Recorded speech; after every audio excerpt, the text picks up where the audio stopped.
Hello friends, welcome to my channel. Friends, post matric స్కాలర్షిప్కి సంబంధించి ఒక చిన్న అప్డేట్ అయితే వచ్చిందండి. అదేమిటో ఈ వీడియోలో తెలుసుకుందాం. వీడియోని అయితే అక్కడే స్కిప్ చేయకుండా వినండి.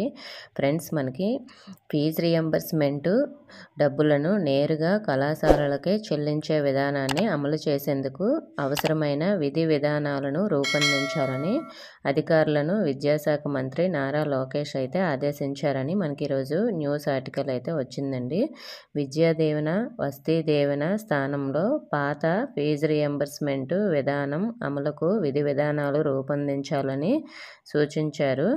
ఉన్నత విద్యలో నెలకొన్న సమస్యలపై సచివాలయంలో అధికారులతో మంగళవారం నిర్వహించిన సమీక్షలో ఆయన మాట్లాడుతూ, గత ప్రభుత్వము విద్యా దీవెన, వస్తీ దీవెన 3,480 కోట్లు బకాయిలు పెట్టడంతో విద్యార్థుల సర్టిఫికేట్లు విద్యా సంస్థల్లోనే ఉండిపోయాయనేది మనకి న్యూస్ అయితే వచ్చింది.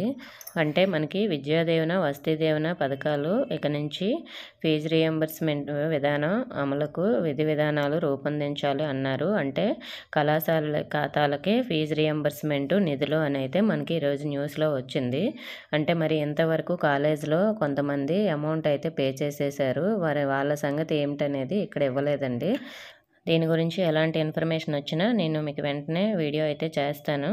మరి మనకి చాలామంది ఫీజు అయితే పే చేసేసారు. మరి అటువంటి వారి పరిస్థితి ఏమిటనేది మనకి ఎక్కడ కూడా క్లియర్గా అయితే న్యూస్ ఇవ్వలేదండి. ఒకవేళ మనకి దీనికి సంబంధించి ఎటువంటి ఇన్ఫర్మేషన్ వచ్చినా నేను వీడియోని అయితే షేర్ చేస్తాను. ఓకే ఫ్రెండ్స్, ఇంకా మీకు ఏమైనా డౌట్స్ ఉంటే కామెంట్ చేయండి. ఇన్ఫర్మేషన్ వస్తే వీడియోని తప్పకుండా లైక్ చేసి మీ ఫ్రెండ్స్కి కూడా షేర్ చేయండి. మన ఛానల్ సబ్స్క్రైబ్ చేసుకోండి. Thank you for watching.